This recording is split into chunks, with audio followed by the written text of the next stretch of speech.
जैसे प्यार करेला उहे मुँह, जैसे प्यार करेला उहे मुहवा अगिया ढारी।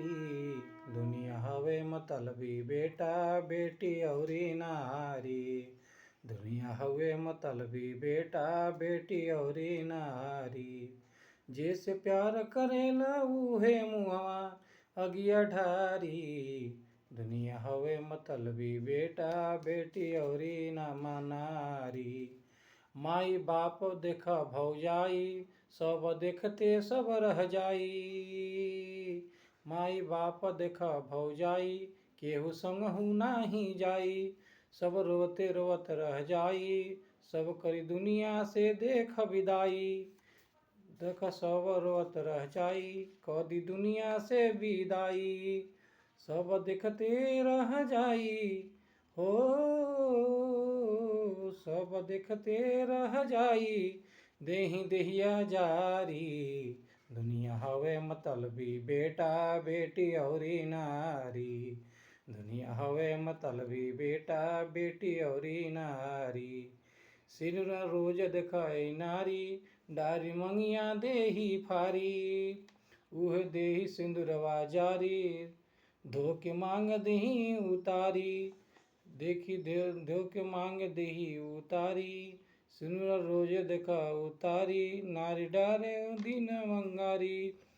फारी के उहे देख देही हर फारी दीहे,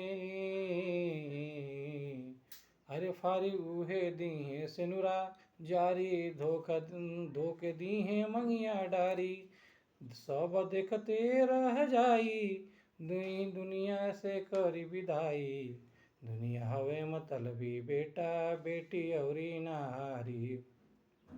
दुनिया हवे मतलबी बेटा बेटी औरी नारी। सुजित कहब जौन अरे सुजित करब जौन कमाई, उहे तोहरे आगे आई। सुजित करब जौन कमाई, उह तोहरे आगे आई। माटी तन में मिल जाई, करी दी दुनिया से लोग विदाई। सुजित कहते जो सुजित करब जौन कमाई, तोहरा साथे उहे जाई। माटी तन माटी मिल जाई, करनी धरनी सब रह जाई। सुजित कहे सुजित बोई जब बबुर, देख आमक ना फरियाई।